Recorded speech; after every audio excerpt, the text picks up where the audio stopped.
Amen. Vous êtes des gens merveilleux. Alléluia. Amen. Asseyez-vous un instant. Asseyez-vous un instant. Alléluia. Asseyez-vous, on chante. Je bénis la diaconesse. Elle vient avec les béquilles. Alléluia. Dieu voit tout ça. Amen. Elle vient chanter sur une béquille. Amen. Dieu voit tout ce qu'on fait. L'œil de l'Éternel voit tout sur la terre. Amen. On est dans un temps, je voudrais dire difficile pour le monde, mais pas difficile pour nous, parce que nous sommes déjà informés de ce temps-ci. Alléluia. C'est le monde qui n'est pas informé. Nous, on est déjà informés en tant qu'Église. Alléluia. Et quel qu'en soit ce qui arrive, c'est pour notre bien.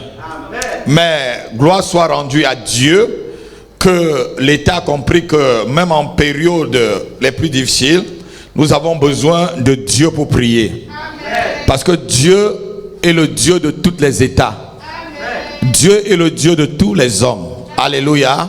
Il est notre Dieu, il est le Dieu de la France. Si des gens vivent en France, c'est parce que Dieu a créé la France et Dieu a créé ceux qui vivent en France. Et si Dieu gouverne la France, c'est parce que Dieu a créé ceux qui sont en train de gouverner la France. Et je bénis Dieu pour eux. Je bénis Dieu pour les autorités françaises qui ont compris que même en temps de culte, on peut être un nombre réduit. Alléluia, selon l'email que j'ai eu venant du ministère de l'Intérieur et puis de la fédération dans laquelle nous faisons partie, la Fédération de France, évangélique de France. Alléluia. Bon, on nous a dit qu'on doit être maximum 20. Alléluia. Mais celui-ci ne va pas t'empêcher de venir au culte. Et je vous exhorte de vous manifester dans la semaine quand vous voudrez venir au culte. Alléluia. Comme ça, quand on atteint le quota de 20, les autres pourront suivre en différé ou en broscate. Alléluia. Mais soyez les premiers à vous manifester pour être présents parmi les 20 personnes qui peuvent être au culte. Alléluia. Parce que nous sommes plus de 20 dans cette église. Amen. Amen. Que tous ceux qui me suivent. Et ceci, je partagerai ça aux gens qui voudront venir au culte. Alléluia. C'est une attestation sur l'honneur. Et vous remplirez le dimanche vous venez, vous marquez la date, votre nom et tout. Et vous allez montrer que vous allez au culte quand même. Ouais, le lieu de culte et tout et tout. Amen. Donc je partagerai et puis vous allez photocopier après. Il n'y a que 15 ans, mais je crois qu'on est plus de 15. Il faut encore peut-être photocopier encore d'autres. Et il faut mettre le cachet dessus. Ah mais le cachet, je ne l'ai pas sur moi là. J'ai ramené le cachet l'autre jour dans mon bureau pour vous faire pour vous. Donc ça va, c'est bon. Il faut mettre le cachet qu'il y a là, c'est avec une adresse qui n'est pas celle-ci, avec l'ancienne adresse. D'accord, il faut lui donner le cachet qu'il y a là alors. Parce que l'autre cachet, c'est avec l'adresse d'ici. Alléluia, on verra ça à la fin, on va vous partager. Amen. C'est une attestation sur l'honneur pour venir au culte. Amen. Le policier te laissera passer sans problème. Parce que tu as le droit de prier. Ah, ça va, Vladimir. Tu as le droit de prier. Amen. Tu as le droit de prier. C'est un droit. On ne peut pas empêcher quelqu'un dans un état comme celui-ci qui reconnaît le droit de prier, d'aller prier. Amen. Et c'est même quand on est malade qu'on prie le Dieu qui guérit. Amen. Parce que le Dieu que nous prions, celui qui nous a créés, c'est aussi celui qui nous guérit. Amen. Amen. Les médecins nous donnent des soins. Mais c'est Dieu qui guérit. Amen. La Bible n'a jamais dit que l'Éternel est l'Éternel qui donne les soins. Il dit, je suis l'Éternel qui vous guérit. Amen. Amen. Donc lorsqu'on va à l'hôpital, le médecin sait ce qu'il peut te donner comme soin, mais il n'est pas sûr que tu vas guérir. L'exemple simple est que vous pouvez souffrir d'une même maladie. On vous donne les mêmes médicaments. Tout un meurt et l'autre est vivant. Vous avez déjà vu ça? Vous souffrez de la même maladie, vous êtes suivi par le même médecin, mais un meurt, mais l'autre est... Amen. Ça veut dire que c'est le Seigneur qui guérit. Et il y en a beaucoup qui meurent de Covid et les autres guérissent du Covid-19. Ça veut dire qu'il y a un Dieu qui guérit aussi le Covid-19. Non, je croyais que tu devais l'acclamer. Non, je croyais que tu devais l'acclamer.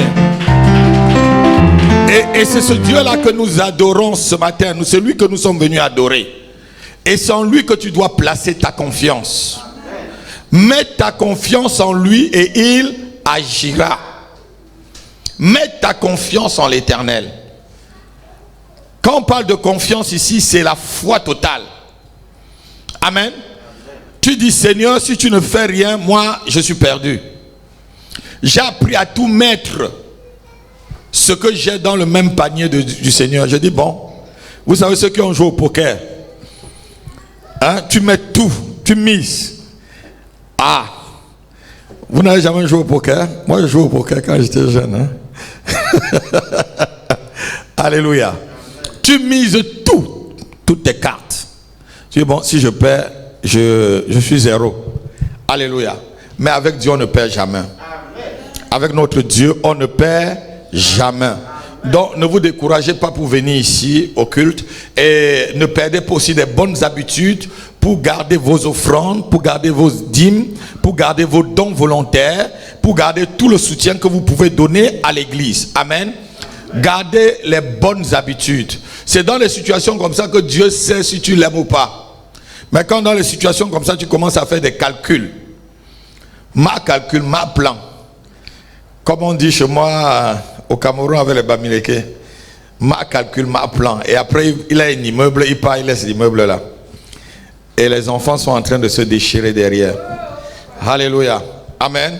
Alors que l'essentiel, c'est tout ce que tu peux partir avec vers le Seigneur. C'est tout ce que tu transmets de l'autre côté. La Bible dit ici à un homme, jeune homme riche, Jésus lui dit, vends tout ce que tu as, donne aux pauvres et tu auras un trésor dans... Donc ça veut dire qu'au ciel on a un trésor. Il y a ceux qui seront pauvres au ciel. Écoutez-moi très très bien. Il y a ceux qui seront sauvés mais qui n'auront pas de trésor. Si Jésus prend le temps de nous avertir qu'au ciel il y a un trésor, ça veut dire vraiment qu'il y a un trésor dans le ciel, ma fille. Il n'aurait jamais dit cela parce qu'il est Dieu. Il dit, vends tout ce que tu as, donne aux pauvres et tu auras un trésor dans le ciel et viens, suis-moi. Amen. J'avais lu dans un livre deux dames, une était très riche, elle avait une servante et les deux étaient des chrétiennes. Ce que la servante gagnait, elle donnait presque tout à l'église. Et la patronne donnait de son superflu. Je ne sais pas dans quel livre, j'ai encore le livre à la maison. Et c'est une histoire réelle.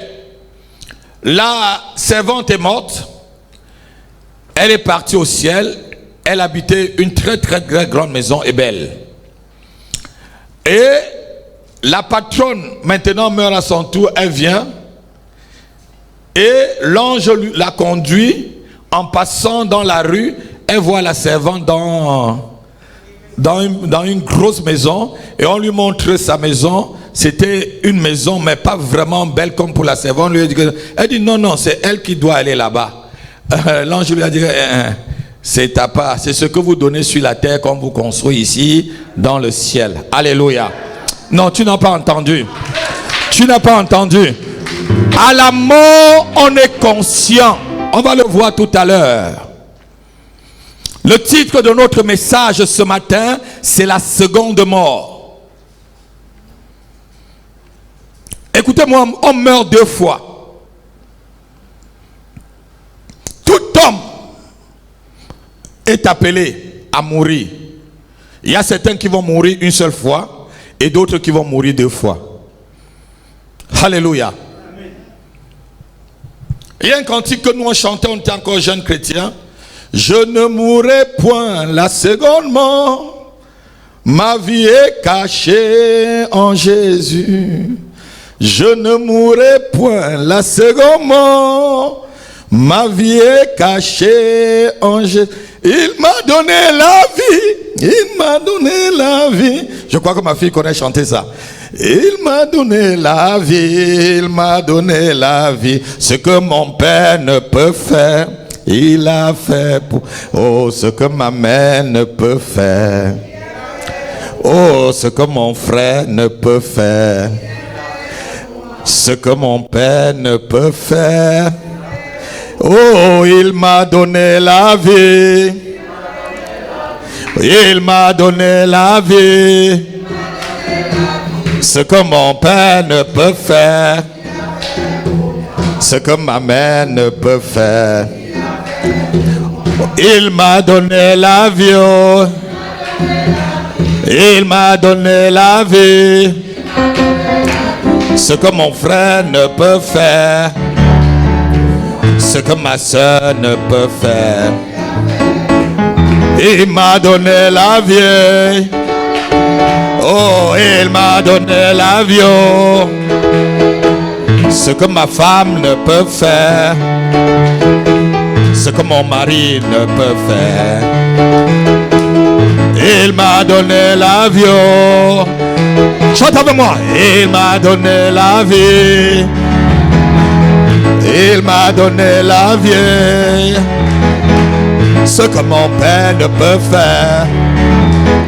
Oh, ce que ma mère ne peut faire. Oh, il m'a donné la vie. Oh, il m'a donné la vie. Ce que ma mère ne peut faire. Oh, ce que mon père ne peut faire.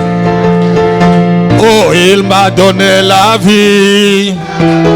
C'est vrai, il m'a donné la vie.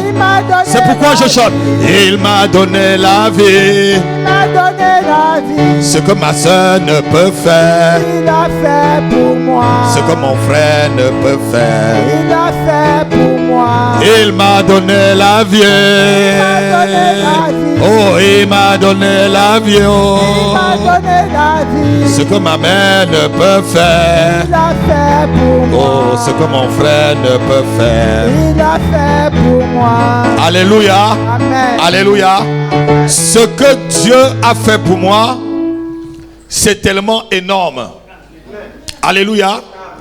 Et ce cantique, nous le chantons, on était jeunes chrétiens. Je ne souffrais point de la seconde mort. C'est quoi justement? Le monde paganiste aujourd'hui est en train de fêter une fête en mémoire des morts. Vous savez qu'aujourd'hui c'est la Toussaint. Le Toussaint. Est-ce que tout est vraiment saint? Alléluia. Amen. Amen. Mais est-il vraiment nécessaire pour nous croyants de prendre un jour et de le mettre en la mémoire de ceux qui sont morts? Non. Parce que la Bible nous dit ceci. Une fois après la mort vient quoi? On va le lire. Hébreux chapitre 9 verset 27. Une fois après la mort, l'homme passe directement au jugement. Donc ceux qui croient qu'il y a un purgatoire quelque part, il n'y a pas de purgatoire. Il y a seulement une salle d'attente qu'on appelle la géole, qu'on appelle aussi le Hadès. Lisons. Oui.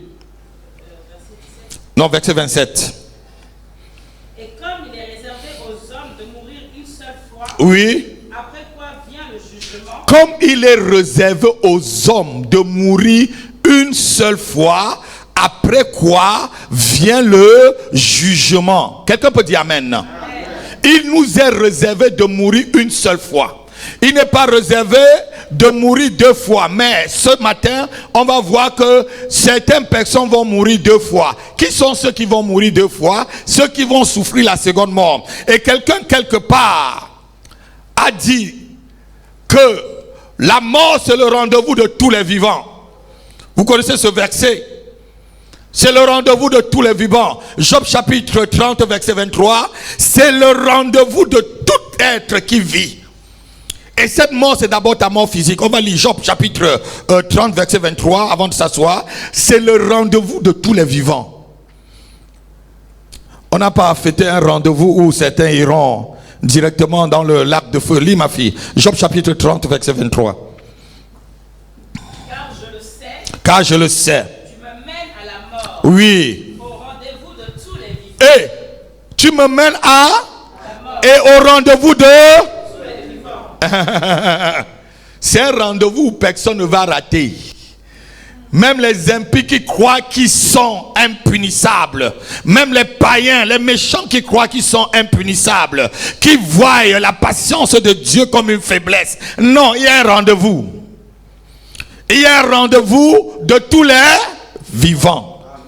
Et quelque part, quelqu'un a encore écrit dans le livre de Somme, je crois au chapitre 115, verset 17 par là, ce n'est pas les morts qui célèbrent l'Éternel, mais c'est les vivants. On va le lire et puis vous allez vous asseoir, je vais vous expliquer certaines choses ce matin.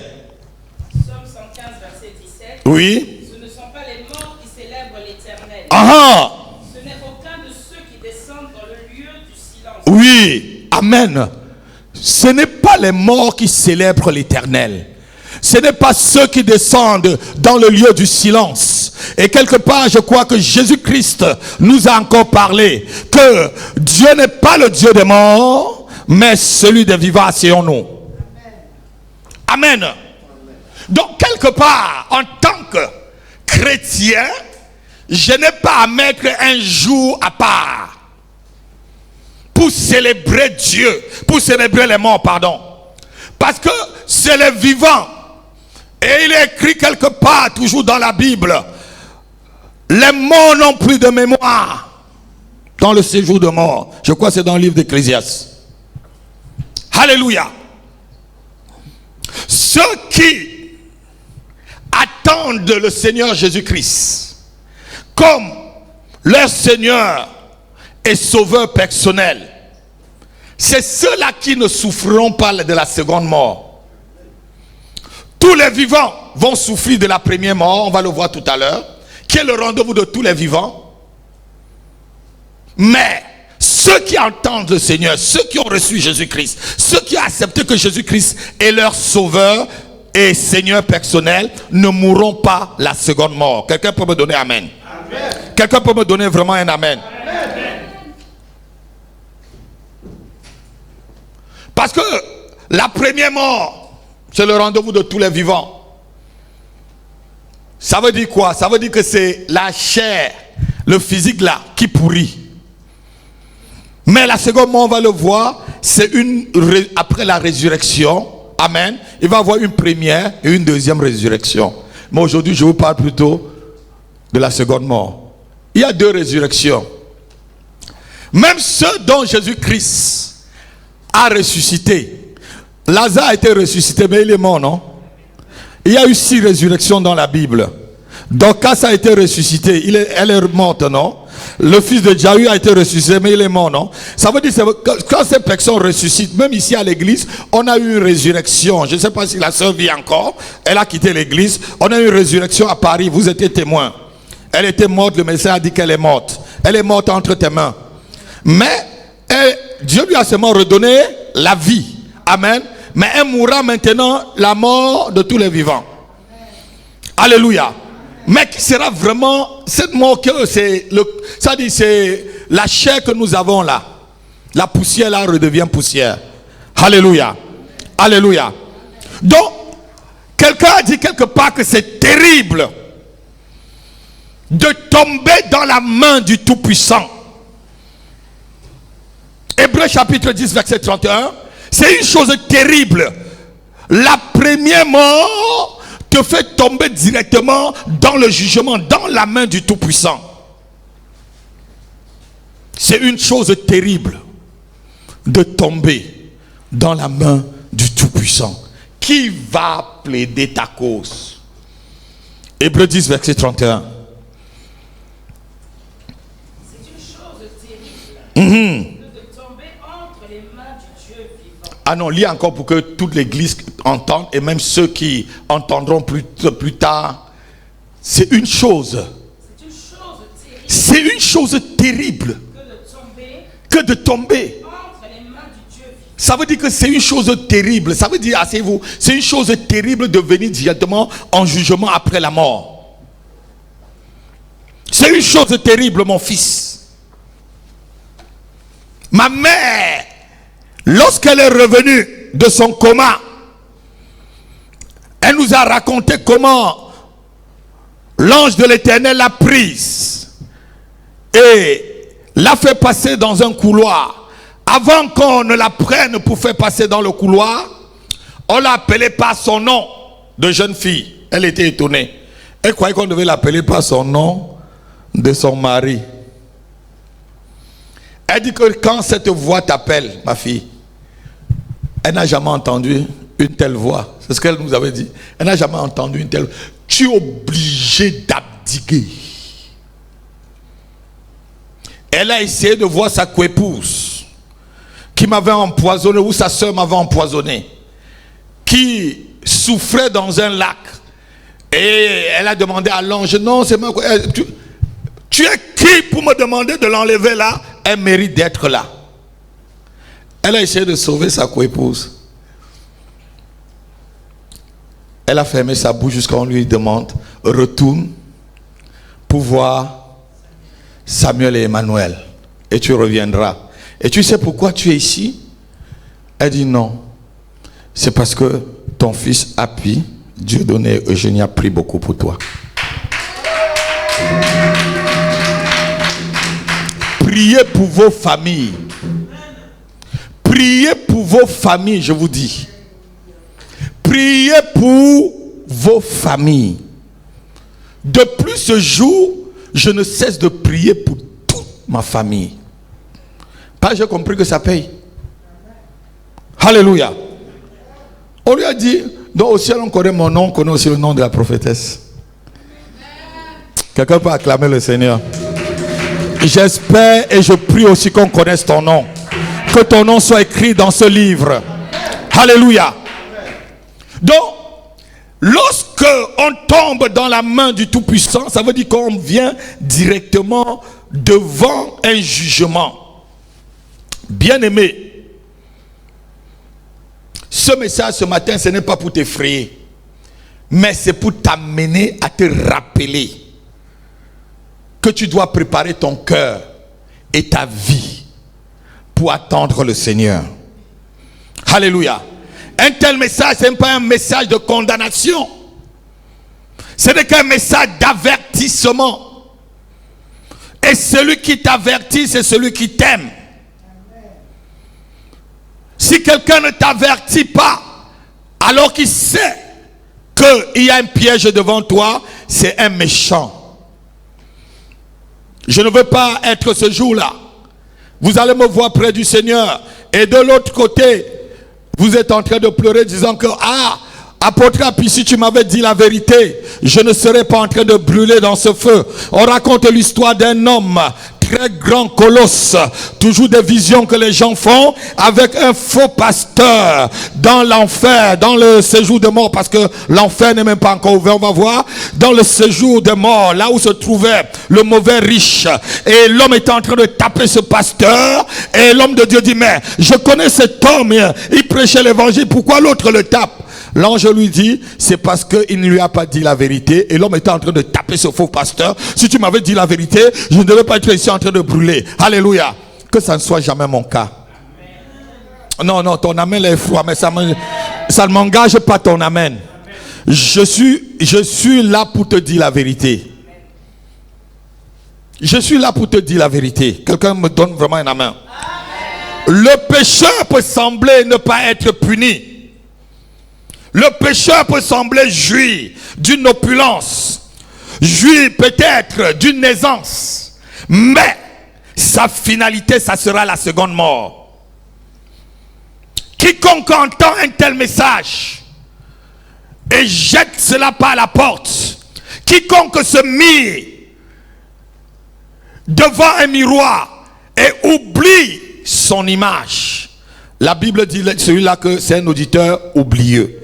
Et c'est dangereux d'être un auditeur oublieux. Lorsque tu entends un tel message, garde-le très bien. Garde-le très bien. La seconde mort, bien-aimée, c'est celle qui attend les non-croyants en Christ.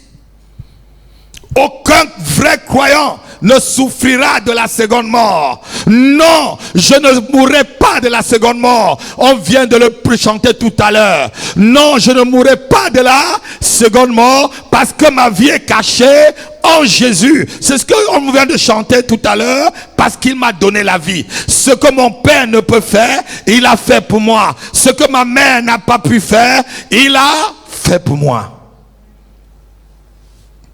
La seconde mort dans la Bible, c'est le synonyme du lac de feu ou de l'enfer. On va le lire.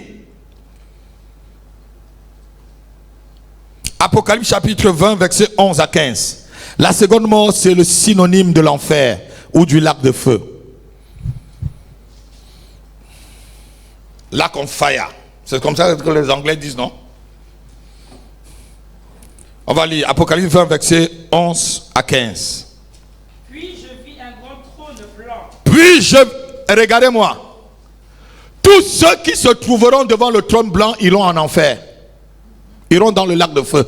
Personne devant le trône blanc ne sera justifié. Ne voyez pas le trône blanc comme ça, c'est le trône du jugement. C'est pas le trône de la grâce. Il y a deux trônes au ciel. Il y a le trône de la grâce et il y a le trône blanc. Mais nous, en tant que chrétiens, nous nous approchons du trône de la grâce à travers le sang de Jésus. Je ne me trouverai pas devant le trône blanc. Mais je suis tous les jours devant le trône de sa grâce. Vas-y ma fille. Et celui qui était assis dessus. La terre et le ciel s'enfuirent devant sa face. La terre et le ciel s'enfuient devant sa face.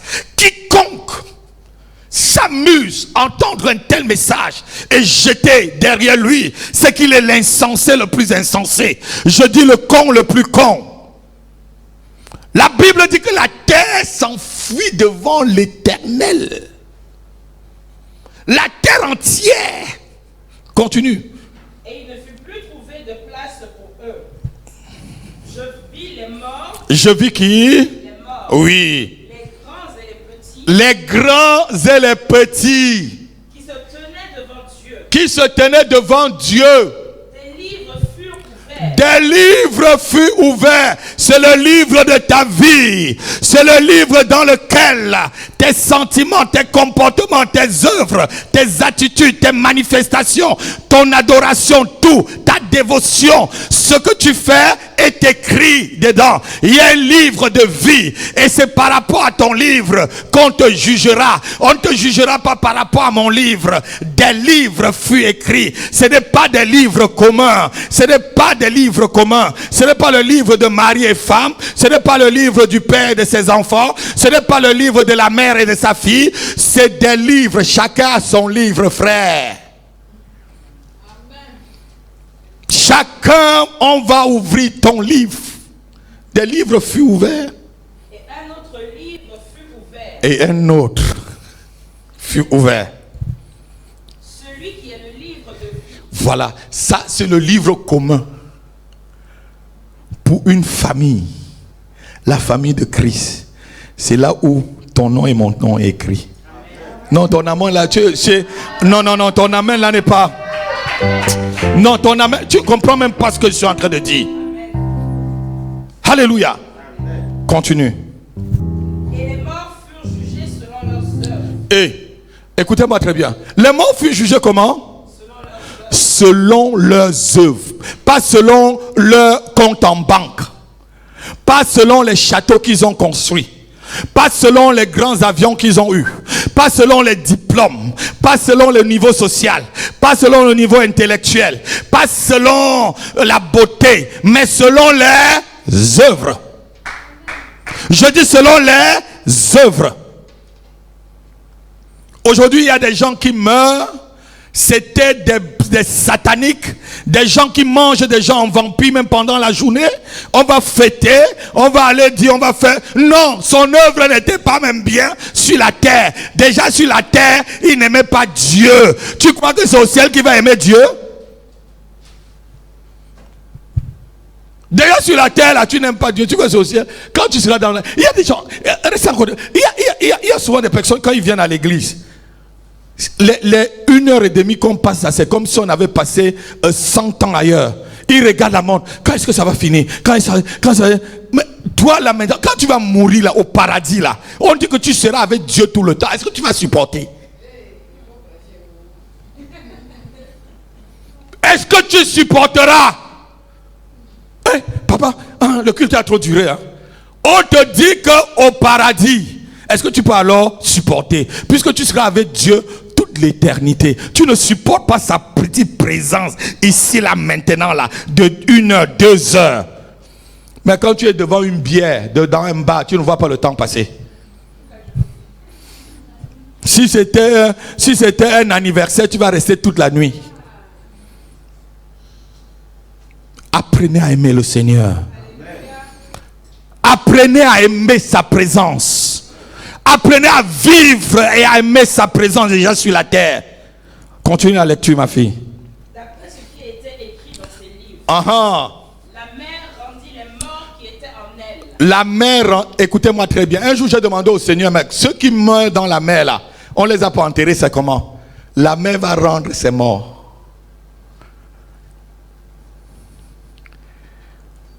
La première question que j'ai posée à Dieu, quand je suis devenu chrétien, je dis, mais Dieu, nous sommes des animistes chez nous, les Bamileke. On coupe souvent la tête des parents, on va garder très loin et le corps est ailleurs. Mais comment est-ce que ça va se passer? Dieu m'a montré que tout ça va se recoller. Dans le livre des ossements desséchés, dans Ézéchiel 37, je peux. Il dit, même si la tête se trouve à son loulou, elle reviendra à sa place sur sa tête, sur le reste du corps, et je jugerai la personne. La main même rend les morts. La main fait quoi? Rend les morts.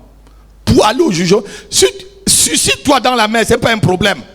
Jette-toi dans le gouffre, ce n'est pas un problème. Envoie même un caillou sur toi. Mais le jour du jugement, tu vas sortir de là et venir répondre devant Dieu, devant tes actes. Continue. La mort et le séjour des morts rendirent les morts qui étaient en eux. Écoutez-moi ici. Le séjour des morts, alors, ça veut dire que c'est un endroit. Il va les rendre maintenant pour que ces personnes soient jugées. On n'a pas besoin de prendre un jour pour aller commémorer ceux qui sont... Le séjour des morts va même les livrer. On va voir tout à l'heure. Le séjour des morts, c'est comme une prison ou c'est comme une salle d'attente. Et dans cette salle d'attente, il y a un grand mur. Il y a 2 compartiments. Je vais vous lire ça tout à l'heure. Vous allez voir les 2 compartiments. On te dit vraiment, il y a un abîme ici. Nous ici, nous ne pouvons pas aller là-bas. Et vous ne pouvez pas aller là-bas. Donc dans le séjour de mort, les gens se voient, ils se connaissent. Donc ce que mamie nous a dit, c'est vrai. Tu reconnais que voilà tel là-bas. Mais tu ne peux pas quitter pour venir de ce côté. Lis ma fille, on va continuer. On dire les morts qui étaient en eux. Et chacun fut jugé selon ses œuvres. Oui. Oui. C'est la seconde mort. Amen, asseyez-vous. Les temps de feu, c'est la seconde mort. Donc vous voyez des morts qui sortent, mais maintenant on les juge, ils tombent dans un étang de feu qui est la seconde mort. Écoutez-moi bien, très bien aimé. La Bible nous parle d'un séjour ici. Ce séjour-là, c'est où tout le monde, qu'on soit chrétien ou non chrétien, lorsqu'il meurt, on va dans ce séjour. Vous savez, un séjour c'est quoi? C'est une salle d'attente. C'est ça un séjour, non? C'est une salle d'attente. Le séjour des morts, c'est une salle où on attend. On attend d'autres. Daniel dit que d'autres iront pour la vie éternelle, on va le voir, et d'autres iront pour la mort éternelle. Donc dans le séjour des morts, il y en a lorsqu'on meurt une seule fois. Certains vont maintenant dans ce qu'on appelle dans le séjour de mort. Il y a 2 compartiments. Il y a le sein d'Abraham et l'autre compartiment, c'est vraiment la géhenne, qui est le tourment. Là où il y a le tourment, la géhenne encore là, ce n'est pas encore le lac de feu, ce n'est pas encore l'enfer, hein? Et vous allez voir que quelqu'un déjà dedans dit qu'il souffre, ma fille. Déjà, quelqu'un seulement dans la GM dit qu'il souffre. Quelqu'un est en train de souffrir dans la GM, toi tu es en train de fêter ici pour lui. Ça dit, mets d'abord ta vie en règle. Mais dis le salut est personnel. Dis le salut est personnel. Je dois travailler pour mon propre salut. Luc chapitre 16, verset 19 à 31. Écoutez bien cette histoire. Notre message va se tourner tout autour de cette histoire jusqu'à la fin. Écoutez-la très très bien. Luc chapitre 16, verset 19 à 21. Oui. Il y avait un homme riche Il y avait un homme riche, comme il y en a toujours aujourd'hui. qui était vêtu de pourpre et de fin lin, Le pourpre et de fin lin. et qui chaque jour menait joyeuse et brillante vie. Ah, mais il jouait sa vie comme on dit aujourd'hui. Je joue ma vie. Il ne sait pas que c'est la vie qui est en train de le jouer. Continue. Personne ne peut jouer la vie. Hein. Vous n'êtes pas très fort pour jouer la vie. C'est la vie qui vous joue. Continue, ma fille. Un pauvre nommé Lazare était couché à sa porte, Oui. couvert d'ulcères et désireux de se rassasier des miettes qui tombaient de la table du riche. Et même les chiens venaient encore lâcher ses ulcères. Lécher ses ulcères. Le pauvre mourut. Oui. Et il fut porté par les anges dans le sein d'Abraham. Écoutez bien, le pauvre est mort. Il est entré où? Dans le sein d'Abraham. Continue. Le riche mourut aussi. Et il fut enseveli. On dit ici, il fut Enseveli. Continue. Dans le séjour des morts, Il fut enseveli où? Dans le séjour des morts. il leva les yeux. Il leva les yeux. Et tandis qu'il était en proie au tourment, Tandis qu'il était comment? en proie au tourment, En proie au tourment. Écoutez-moi bien. Dans le séjour des morts, vous serez conscient. On est conscient. Mon fils, lis, continue là. il vit de loin Abraham Alors il a les yeux pour voir. et Lazare dans son sein. Et Lazare dans son sein. Il s'écria, Il s'écria, Père Abraham, Père Abraham. aie pitié de moi. Ah non, ce n'est pas le moment là. C'est maintenant là que tu devais demander aie pitié de moi. Continue. Et envoie Lazare Envoie Lazare. pour qu'il trempe le bout de son doigt Oui. dans l'eau et me rafraîchisse la langue. Écoutez bien l'histoire. Là, il souffrait tellement qu'il voulait seulement son petit doigt là. Que Lazare met dans l'eau. Lazare était tranquille de l'autre côté. Il buvait bien. Il était désaltéré et tranquille. Mets seulement ton doigt là dans l'eau, s'il te plaît, pour mettre dans ma bouche. Vous voyez quelle misère, quel désert, quelle chaleur. Et d'autres seront au milieu même du feu. Au milieu de cette chaleur-là. Il y a des gens que leur place sera au milieu. D'autres seront peut-être un peu au bord. Continue la lecture, ma fille. Car je souffre cruellement dans cette flamme. Car je souffre cruellement dans cette flamme.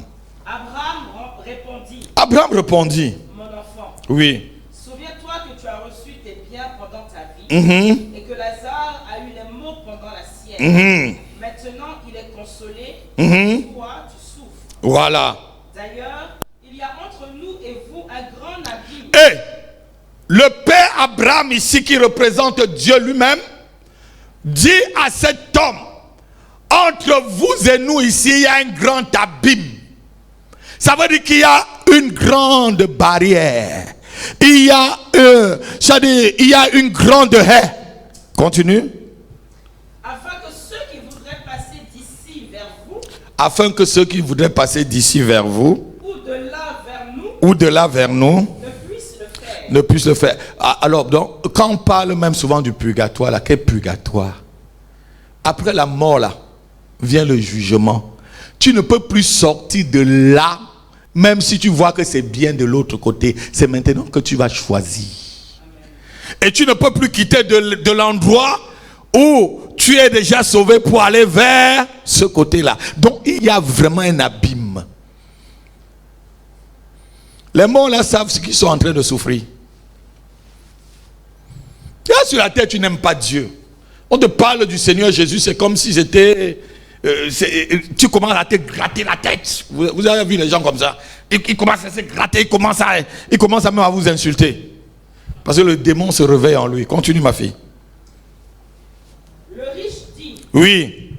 je te prie donc, Père Abraham, d'envoyer Lazare dans la maison de mon père, car j'ai 5 frères. C'est pour qu'il leur atteste ces choses, Oui. afin qu'ils ne viennent pas aussi dans ce lieu de tourment. Écoutez ce que Abraham va lui dire. Abraham répondit, Oui. ils ont Moïse et les prophètes. Ils ont Moïse et les prophètes. Ils ont apôtres à pied les autres. Ils ont les apôtres, les pasteurs et les prophètes pour les rappeler ces choses que je vous rappelle ce matin. Qu'ils les écoutent. Qui les fait quoi? Qu'ils les écoutent. Toi qui me suis, écoute-moi. Si tu attends que quelqu'un ressuscite des morts pour te parler et que tu crois, tu ne croiras même pas. Nous, on a eu des résurrections dans cette église, les gens ont vu. Certains ne croyaient même pas. Continue. Et il dit, non, Père Abraham, Oui. mais si quelqu'un des morts va vers eux, Oui. ils se repentiront.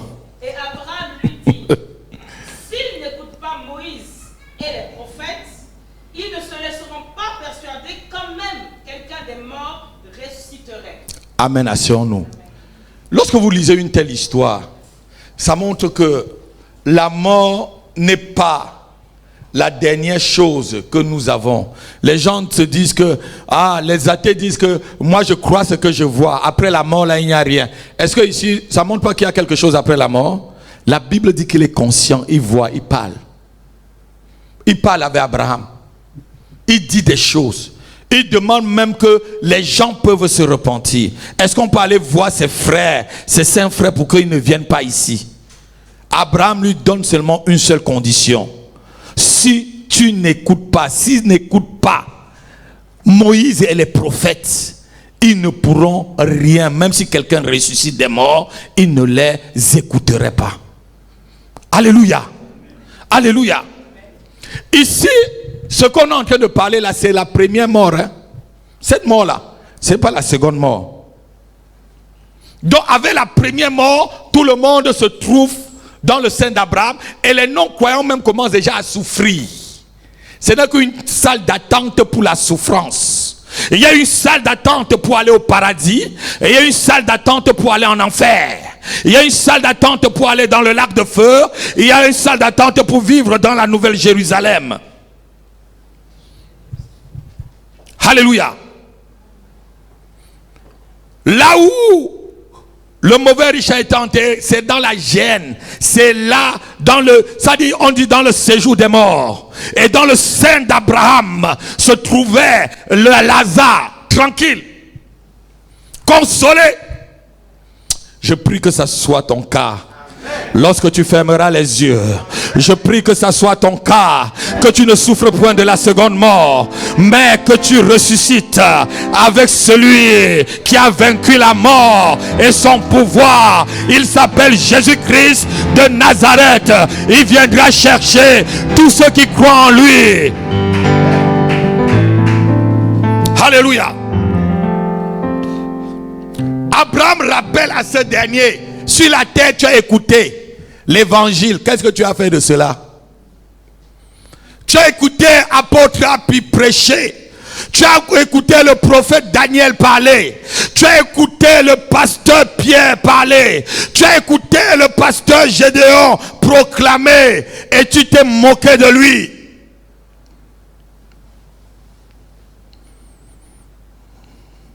Quels sont ces tarés-là? On vous a jamais dit ça, que vous êtes taré? Quelqu'un t'appelle taré, tu vois même que son intelligence, c'est là où il finit de réfléchir que toi tu commences à réfléchir. Quelqu'un t'appelle taré et toi-même tu sais que c'est là où son intelligence s'arrête. C'est là où tu commences ta part de réflexion. Alléluia. Alléluia. Donc, la seconde mort n'est pas faite pour les chrétiens. Mais la seconde mort est faite pour les non-chrétiens. Notez-le très bien, c'est pour les non-chrétiens. Aucun chrétien ne verra la seconde mort. Le chrétien meurt seulement une seule fois. Et son jugement est déjà fait sur la terre. Parce que nous sommes déjà jugés dans la maison de Dieu. Par nos œuvres, par nos actes.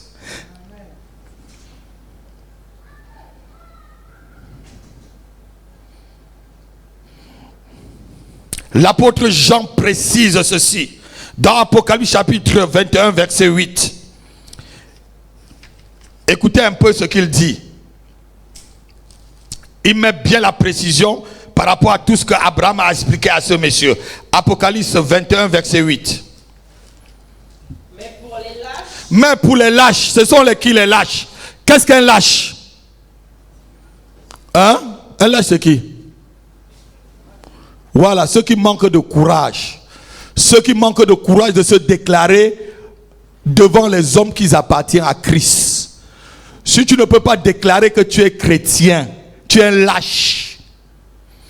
Si tu ne peux pas brandir ta Bible là où tu te trouves, tu es un lâche. Si tu caches ta personnalité, tu es un lâche.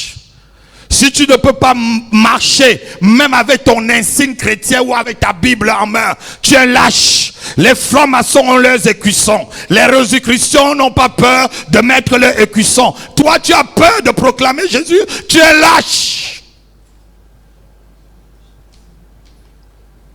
Le franc-maçon n'a pas peur de mettre ces trucs de triangle sur lui. Le Rosicrucien n'a pas peur de mettre son... Comment ils appellent encore ça? Comment ils appellent encore? La rosette. Pour montrer qui il est. La Bible. Tu as peur, tu es lâche. Ne compte pas. Si tu es lâche, ne compte pas que le Seigneur pourra faire quelque chose pour toi. Il y a des gens, même pour venir à l'église dimanche, il va se cacher. C'est quand il arrive à la barrière, il dit, le Seigneur est merveilleux. Non, quand moi j'arrive quelque part, on connaît déjà mon identité. Si tu ne m'aimes pas, si tu me détestes, déteste-moi une seule fois, quoi. Déclare la guerre contre moi une seule fois, comme ça je sais qui est devant moi, on se bagarre. Alléluia. Jésus dit, si vous avez honte devant moi, bon, vous avez honte de moi devant les hommes, j'aurai aussi un lâche. C'est quelqu'un qui a honte de son Seigneur. Et Paul dit, n'aie pas honte de l'évangile que tu prêches, car c'est une puissance de Dieu pour quiconque croit. Alléluia. Alléluia. Ne sois pas lâche, sois quelqu'un de zélé, sois quelqu'un d'actif, sois quelqu'un qui affirme ta foi, sois quelqu'un qui affirme ta vocation, sois quelqu'un qui affirme ton adoration, sois quelqu'un qui affirme qui tu es, ta dévotion, affirme-la. C'est pas après la mort que tu vas l'affirmer. On voit qu'après la mort, là, tout ce que tu dis, ça ne sert à rien. Ça ne sait. Abraham lui a dit, Dieu, Abraham là représente Dieu. Il a dit, mon fils, c'est fini. Ce que tu commences là, ce n'est que le début. Continue ma fille. Les incrédules. Les abominables. Les meurtriers. Les impudiques. Les enchanteurs, les sorciers. Hein? Les idolâtres. Et tous les menteurs. Ah non, ils seront au paradis. Leur part sera dans les temps ardents de feu oui. Et de souffle. Oui. Ce qui est la seconde mort. Non, non. Il y a quelqu'un qui a dit, oh, nous serons tous au paradis. Tu ne me verras jamais. Tu ne passeras même pas. La Bible dit que tu ne passeras même pas à côté. Tu meurs sans connaître le Seigneur Jésus. Ce qui t'attend, c'est le lac de feu. Tu es menteur. Tu troubles le mariage des gens. C'est toi qui casses la vie des enfants. Tu as trompé une femme, elle a laissé son mari. Tu l'as lâché. Tu voles, tu mens, tu crées des zigzanis. Tu crées des problèmes partout où tu passes. Ah, le jour là, on va l'amener. On va faire une messe de requiem. Faites même 10 milliards de messes de requiem. Dieu ne voit pas cela. Dieu ne voit pas cela. Une fois après la mort, vient le jugement. Que tu le crois ou pas, c'est écrit et rien ne peut l'effacer. Rien ne peut l'effacer. Quelqu'un est sur la terre, il crée tout ce qu'on vient de lire là. Après on prend, on dit on bénit. Tu bénis quoi? Tu bénis un maudit?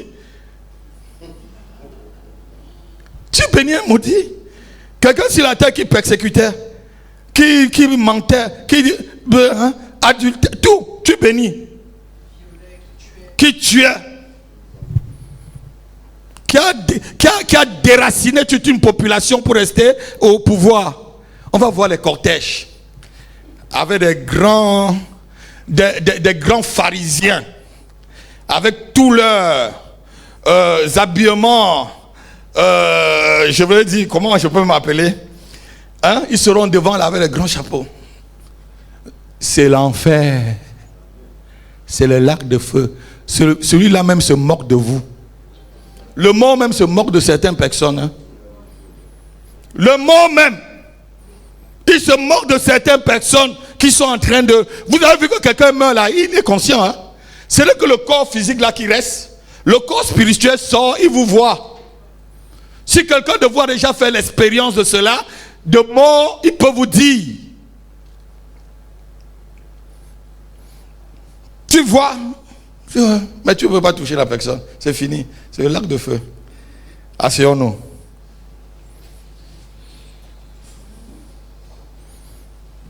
Celui qui meurt sans le Seigneur Jésus n'a pas de place dans le sein d'Abraham. Et c'est celui-là qui souffrira de la seconde mort. La seconde mort, c'est la mort des impies. C'est la mort des injustes. C'est la mort des incrédules. C'est la mort des lâches. C'est la mort des enchanteurs. C'est la mort des sorciers. C'est la mort des adultères. C'est la mort des voleurs. C'est ça la seconde mort.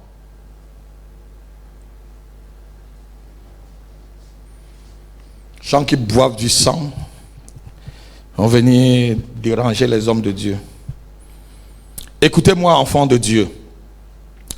Ceux qui,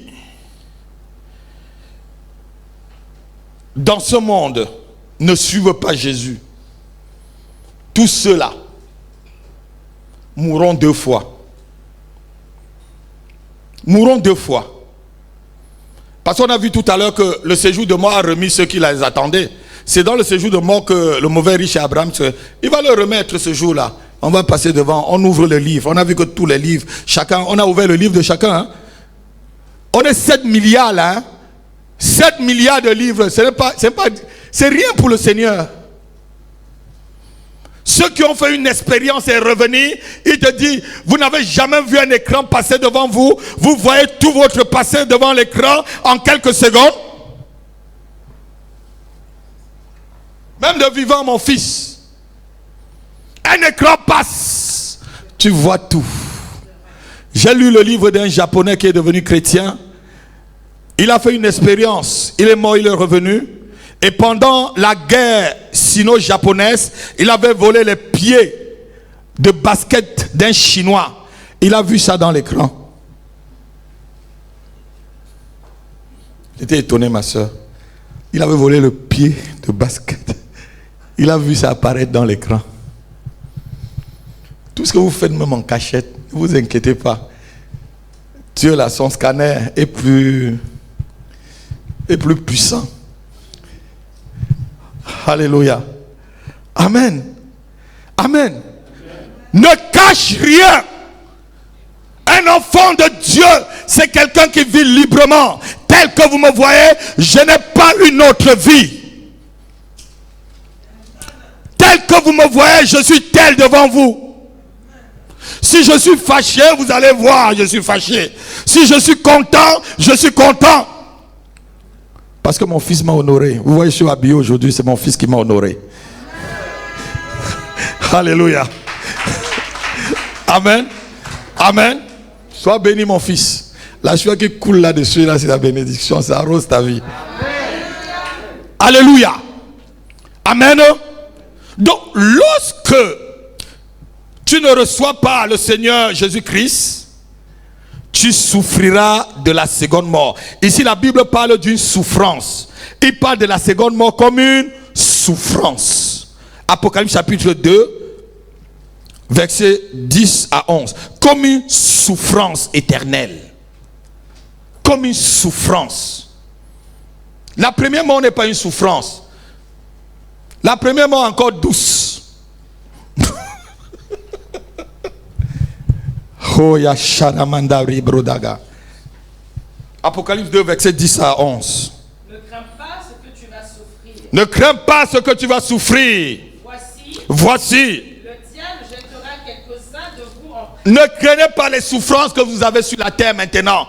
Tu es pauvre, ça ne fait rien. Tu n'as pas mangé, ça ne fait rien. Tu n'as pas où habiter, ça ne fait rien. Tu n'es pas marié, ce n'est pas une souffrance. Tu n'as pas d'enfant, ce n'est pas une souffrance. Tu n'as pas de travail, ce n'est pas une souffrance. La Bible te dit ne crains pas ces choses.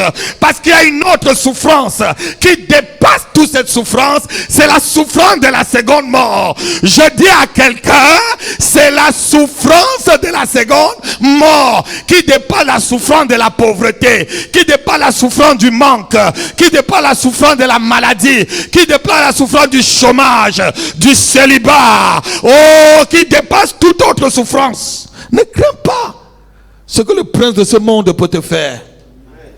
Continue, ma fille. Voici le diable jettera quelques-uns d'entre vous en prison, afin que vous soyez éprouvés. Oui. Et vous aurez une tribulation de 10 jours. Sois fidèle jusqu'à la mort. Sois fidèle jusqu'à la mort. C'est ce que je vous rappelle ce matin, mes enfants. L'apôtre vous rappelle, soyez fidèles jusqu'à la mort. Soyez fidèles jusqu'à la mort. Continue. Et je te donnerai la couronne de vie. Que celui qui a des oreilles entende ce que l'Esprit dit aux églises. Oui. Celui qui vaincra n'aura pas à souffrir la seconde mort. n'aura pas à souffrir quoi? La seconde mort, c'est une mort de souffrance. La première mort est encore douce. Il y a une mort qui est plus difficile. Elle s'appelle la seconde mort. C'est la mort des impies, la mort des incrédules, la mort de ceux qui m'insultent, la mort de ceux qui croient qu'ils sont éternels, la mort de ceux qui croient qu'ils sont arrivés, la mort de ceux qui ont oublié le Créateur, la mort de la seconde mort. C'est une mort de souffrance éternelle. Et dit, ça ne sera pas pour moi, ni pour ma famille. Je ne souffrirai point la seconde mort, parce que ma vie est cachée en Jésus-Christ. Il m'a donné la vie. Je la reçois pour l'éternité. Au nom de Jésus. Amen. Ce que Dieu veut, asseyons-nous, ce n'est pas que le méchant meure, même après avoir entendu tout ceci. La volonté de Dieu n'est pas que tu meurs, ma soeur, mon frère, mais c'est que tu te repentes, que tu changes, que tu te repens et que tu changes, pour que tu ne souffres pas de cette seconde mort. Tu as encore le privilège, tu as encore le temps. Ici c'est le temps favorable. Aujourd'hui c'est le jour de ton salut. Tu peux encore dire, Seigneur, je change de comportement. Je sors de la vie de l'incrédulité. Je sors de la vie de la honte. Je sors de l'impudicité. Je sors du vol et du mensonge. Je me transforme, Seigneur, pour te suivre aujourd'hui, et toi seul. Amen. Dans le livre d'Ézéchiel chapitre 18, le Seigneur dit que ce que Dieu veut, ce n'est pas la mort du pécheur. Je crois que c'est chapitre 18, versets 23, 31 et 32. Mais il veut que le pécheur se répande. Quoi que tu entends la seconde mort, tu es encore vivant. On a compris tout à l'heure dans le livre de Psaume chapitre 115 à partir du verset 17, ce ne sont pas les morts qui célèbrent l'Éternel. Et on a vu que oui, Dieu n'est pas le Dieu des morts, mais le Dieu des vivants. tu as encore le privilège de tourner et de te repentir. Abraham a dit, ils ont Moïse et les prophètes. C'est un prophète qui te parle cet après-midi. Moïse a laissé, oui, Moïse a laissé cette parole. Et je prophétise, écoute et reçois Jésus-Christ comme ton Seigneur et Sauveur personnel. Tu ne souffriras plus de la seconde mort. Amen. Tu célèbres quelqu'un même. Il est dans le lac de feu. Et là, tu le célèbres. Il a pitié de toi. Il a pitié de toi. Vous qui me suivez ce matin, vous pouvez vous épargner de la souffrance de la seconde mort. Voici les promesses que le Seigneur nous a données. Jean chapitre 11, versets 25 à 26. Celui qui croit en moi ne mourra pas, même s'il meurt, il sera ressuscité et la vie éternelle. Jean chapitre 11, versets 25 à 26. C'est un très bon verset. Jésus lui dit, c'est à Marthe je crois, ou à Marie. Oui. Je suis la résurrection et la vie. Celui qui croit en moi vivra. Même quand il souffrira ou même quand il aura le rendez-vous de la première mort. Et quiconque vit et croit en moi ne mourra jamais. Celui qui croit ne mourra jamais. Tous ceux qui ne voieront pas et qui ne souffriront pas de la seconde mort auront la vie éternelle. Alléluia, alléluia, alléluia. La vie éternelle, c'est la joie éternelle, c'est la paix éternelle, c'est l'amour éternel, c'est la jouissance éternelle. Alléluia. C'est ça qui attend quiconque croit en Jésus-Christ. Quiconque vit et croire en lui ne souffrira pas de la mort, mais il passera de la mort à la résurrection. Alléluia. Je crois que c'est ton cas ce matin. C'est ton cas ce matin. Aujourd'hui, c'est le jour de ton salut.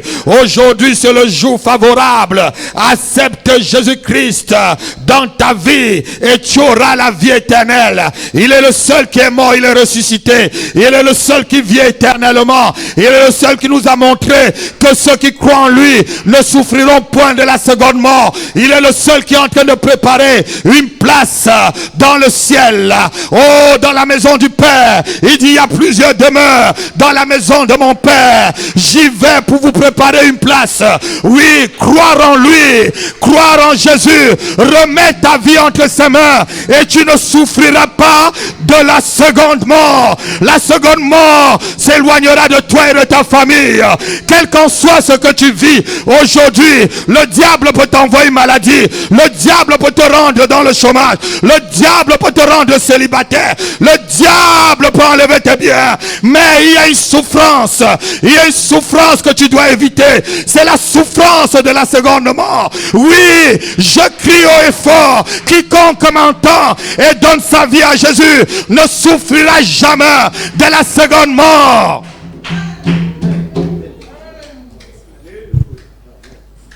Asseyons-nous. Alléluia. La Bible dit que la seconde mort, c'est le lac de feu. Vous avez déjà vu un lac? On te dit le lac de feu.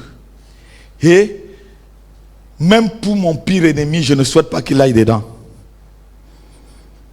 Alléluia. Même pour mon pire ennemi, je ne souhaite pas. Je souhaite que mes ennemis se repentent. On te dit le lac de feu. C'est un feu qui brûle éternellement. C'est un feu qui brûle sans s'arrêter. Un lac de feu. Et je ne sais pas si les gens imaginent comme moi. Déjà seulement la fournaise ardente qu'on a mis Daniel et ses amis dedans. On dit que lorsqu'on a ouvert, ceux même qui ont ouvert ont été brûlés. Là, c'est rien par rapport au lac de feu là. Quand on parle de lac de feu, vous croyez que c'est vos petits feux que vous allumez là? Ici là. Ah, Yawara Brado Brisikanda. Shebrega no Masakala. Mieux vaut tout perdre sur cette terre et éviter cet endroit. Paie ta situation, paie ta position, paie ta condition, ton honneur, paie tout ce que tu as et évite cet endroit. Amen. Voilà un riche. Il s'habille en pourpre, en écarlate. C'est ce qu'on a lu tout à l'heure. Il menait bonne vie. Mais il était en train de pleurer dans le séjour des morts. Et Abraham lui a dit que, mon fils, Tchoukal, et Selemba Bobé, attends, il y a la dose adulte qui arrive. La seconde mort là, hein, mon fils, c'est la dose adulte. C'est-à-dire, quand tu es dans le tourment là, dans la gêne là, tu es en train de faire l'entraînement seulement. Tu fais l'entraînement pour aller vraiment être brûlé. Alléluia. Il n'y a pas de réfrigérateur en enfer. Il n'y a pas de climatisateur en enfer. On rit là, mais c'est des choses qu'il ne faut pas rire. Si tu peux dire, il y a des gens qui ont tellement il n'y a pas de chambre froide là-bas. Alléluia. Il y a des gens qui sont tellement riches, ils croient qu'ils vont acheter une chambre froide là-bas pour vivre dedans. Dieu s'en fout de ton argent. Qu'est-ce qui peut impressionner Dieu? Mais c'est lui qui a tout créé. Toi qui es là, ce que tu es, mais tu as reçu quelque part. Amen. Il y a des gens, lorsque Dieu les élève un peu haut, ils oublient là où ils viennent. Dieu lui-même dit, je n'oublierai pas Jérusalem. C'est écrit dans le livre de Somme. Je n'oublierai pas Jérusalem. Ça veut dire que n'oublie jamais là où tu viens, mon fils. N'oublie pas ta source, là où tu sors. Qui tu étais hier. Et aujourd'hui, tu es quelque chose demain. Je sais toujours là où je viens. C'est pour ça que je suis humble. Alléluia. Je vous ai dit que demain, quand on grandira, je ne suis pas Dieu dans cette église. Donnez-moi le respect qui m'est dû en tant que votre père, pasteur, pas que votre Dieu. Je sais là où je viens. Alléluia. C'est ce matin que tu peux prendre la décision d'échapper à la seconde mort. C'est ce matin que tu peux décider, Seigneur, je m'approche devant toi, levons-nous, on va commencer à prier. On ne prie pas pour les morts, on prie pour notre propre condition, on prie pour notre propre sanctification, on prie pour notre propre parcours, afin que celui qui a la capacité de nous soutenir, nous soutienne encore ce matin, afin que nous vaincrons. Alléluia. Tu vas commencer à dire, Seigneur, donne-moi la force, la capacité de tenir face à toutes les épreuves, et que je ne puisse te régner, Père. Commence à élever ta voix, tu pries avec moi. Commence à prier, commence à prier. Présente-lui ta vie. Et s'il y a des points sombres dans ta vie, demande-lui de venir te libérer. C'est encore le moment. Tu peux éviter la seconde mort. Tu es encore vivant, tu es encore vivant. Quiconque est vivant et croire en moi ne mourra point. On vient de le lire dans le livre de Jean chapitre 11. Quiconque vit et croire en moi. Oh, renouvelle ton amour envers le Seigneur. Ce matin, renouvelle ton amour envers ton Créateur. Renouvelle ton amour envers lui. Sobrege de libra cabo sobeke le mada. Kemandre zubrega talabre sobrege. Kibrota babababo zobre. Rendre zibrata les pratoko chapré. Renouvelle ton amour. Demande-lui d'effacer les zones d'ombre de ta vie. Les endroits où tu ne parviens pas à faire des progrès spirituels avec lui. Demande, appelle son secours. Appelle son secours. Appelle son secours ce matin. Koma salibra gata libro te kasalabra. Solo bregada la bregado rebraka talamanto bre. Sikelende le bregade. Kolo solo bregada. Kalamado korobro. Kemanda la rebrodo kolo solo bre. Kalabado basele mantalabre. Kerebre salamando.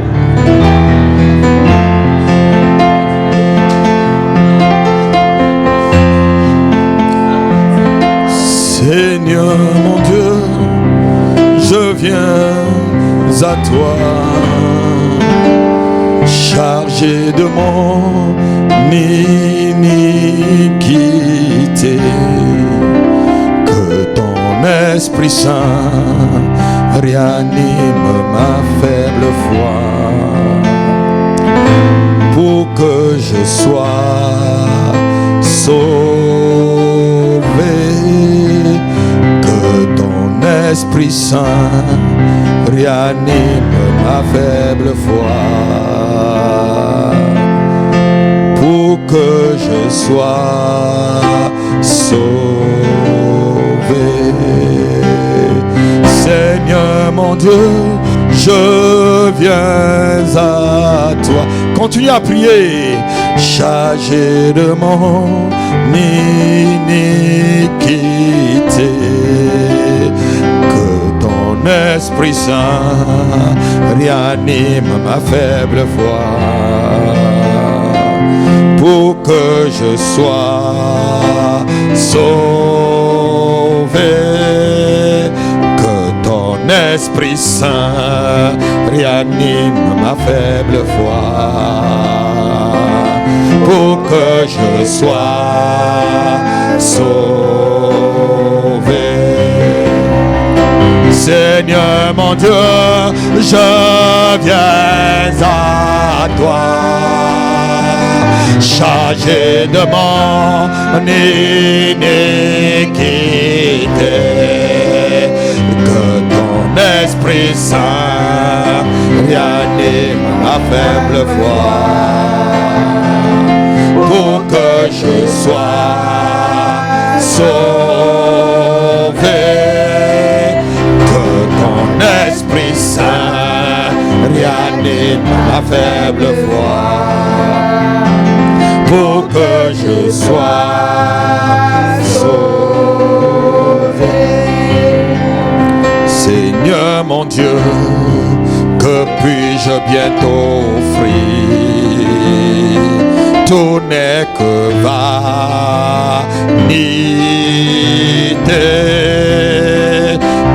Mon offrande, si tu ne prends point plaisir, je t'aurais méprisé.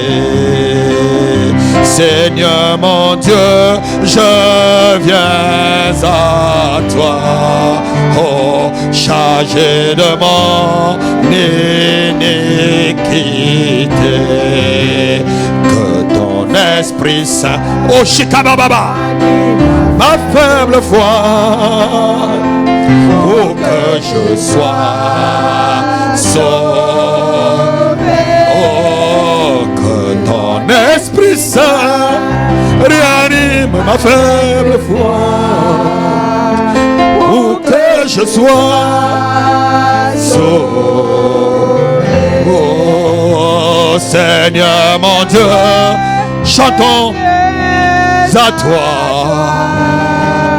chargé de mon iniquité, que ton Esprit Saint réanime ma faible foi, comme à Salibradava, pour que je sois sauvé, que ton Esprit Saint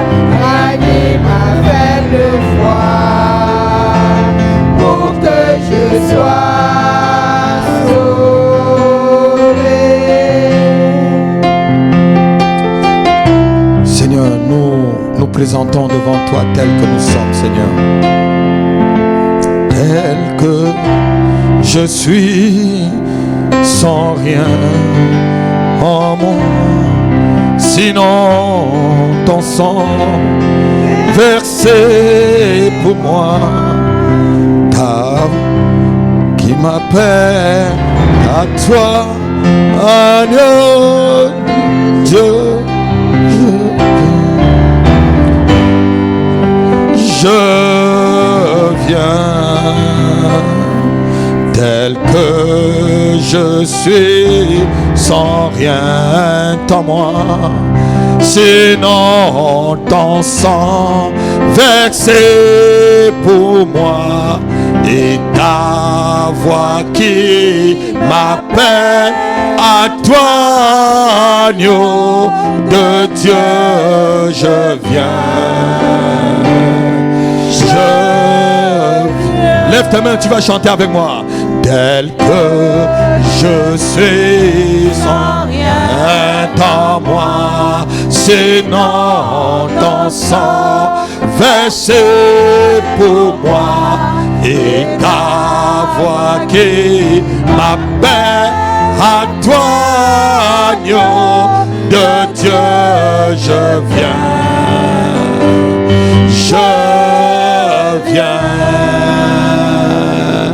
tel que je suis, et bien vacillant, en proie au doute, à chaque instant, lui donner et craindre des agneaux de Dieu. Je viens. Je viens. Encore, tel que je suis, bien vacillant, en proie au doute, à chaque instant, lui donner et craindre des agneaux de Dieu. Je viens. Je viens. Kalamando brosika la pato shalama. Koloma celebraka oprosinaba. Kelebre zuma anta mishiko oprekala. Kalebo bobo sopre emprizaka. Neke eprushikala aposulumanta. Nelere bebrokon osaribro. Mandere ere brusikata. Kemonolo bobo sukabrega na ansulubre. Celebre gerebado sima ampro. Kere mandoro sokala. Kalemata e presigo otanimana halasoke. Kelebriso umprara manda. Kelemandoro sukarabriza. Kenimatali kapro.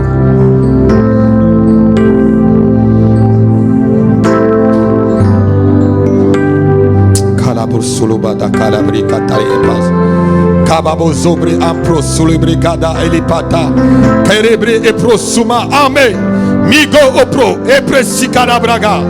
Malika apro e prozuke e prika. Matre elizigaba no pache. Kalabado sumenta alishika. Nele kipa olo upra amasari. Kelebre opro sumenta kanama sopruka.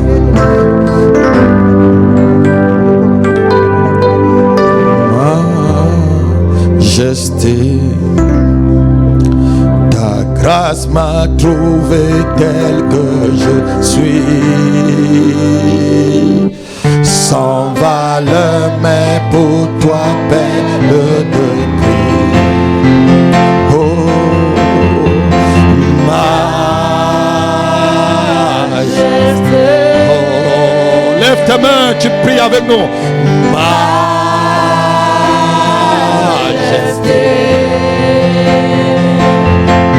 Ta grâce m'a trouvé tel que je suis, sans valeur, mais pour toi, belle de prix.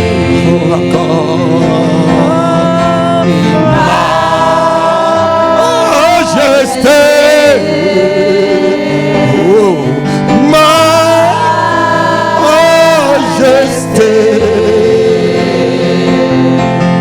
Par ton amour, je suis transformé.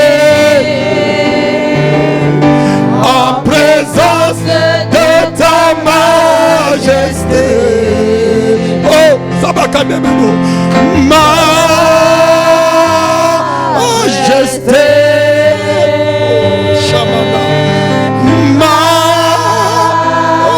Majesté.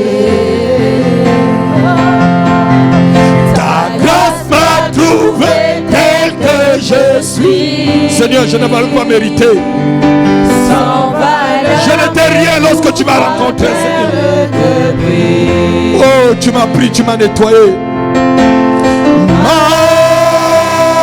Majesté, je t'adore encore ce matin avec ton peuple.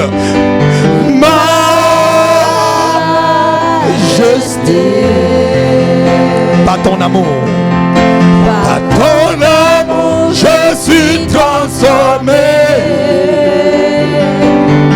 en présence de ta majesté. Encore.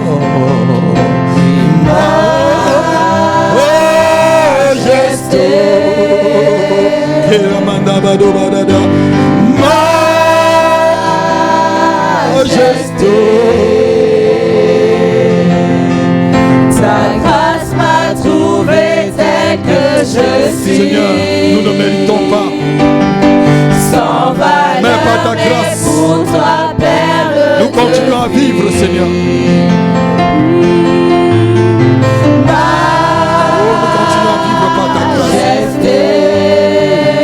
Personne n'est meilleur dans cette salle. Tu es le meilleur parmi nous, Jésus-Christ. Et c'est par ta grâce, Seigneur. Et par ton amour, nous sommes transformés encore. Oh, en présence de ta majesté. En présence de ta majesté. Alléluia.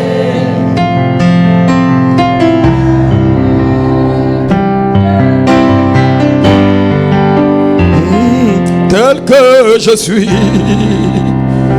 je viens à toi. Jésus, je viens à toi.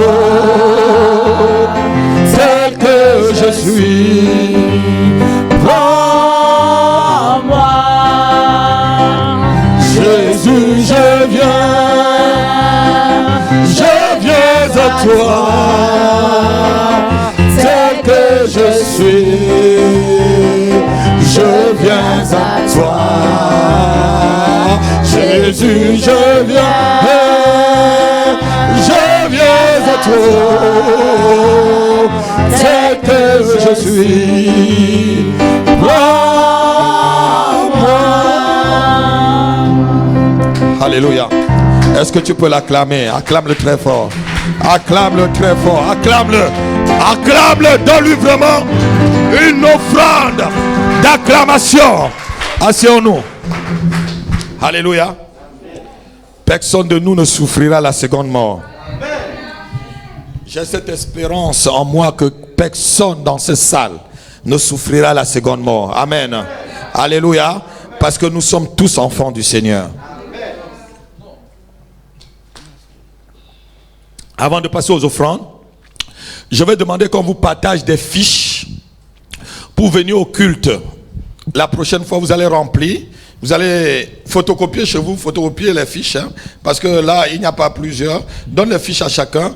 On n'aura que 20 personnes par culte selon ce que le ministère nous a demandé. Alléluia. Donc, partagez les fiches. Avant de remplir chez vous, pour dimanche prochain, photocopier pour garder. Et j'aimerais que vous vous signalez au niveau du secrétariat que vous allez être au culte. Amen. Pour que lorsqu'on a les 20 personnes, on ne soit pas en train de violer la loi devant le Seigneur, devant les autorités administratives. Amen. C'est mieux que tu appelles même déjà dès le demain ou mardi pour dire je suis là et tu remplis ta fiche. Et ce jour-là, quand tu prends le train ou les bus, tu montres que tu vas à l'église. Amen. Et il n'y a pas de problème. Le policier va te laisser passer. Amen. Donc vous pouvez photocopier déjà chez vous pour avoir plusieurs. Ou peut-être dimanche prochain quand les gens viennent, on les donne aussi au fur et à mesure. Amen. Mais n'oubliez pas ceci. donnez vos offrandes, même si c'est pas internet. Il y a maintenant, j'espère qu'on a mis le compte, le numéro de compte de l'église sur internet. Donc vous pouvez aller faire des virements de compte à compte. Alléluia. Est-ce que quelqu'un comprend? Pour donner ta dîme, ton offrande, pour être clair devant le Seigneur. Amen. Pour être propre devant le Seigneur. Et c'est sur internet, Église évangélique maison de prière. Amen. Et sur la page Facebook aussi. Sur la page Facebook, amen, vous allez trouver le numéro du compte de l'église.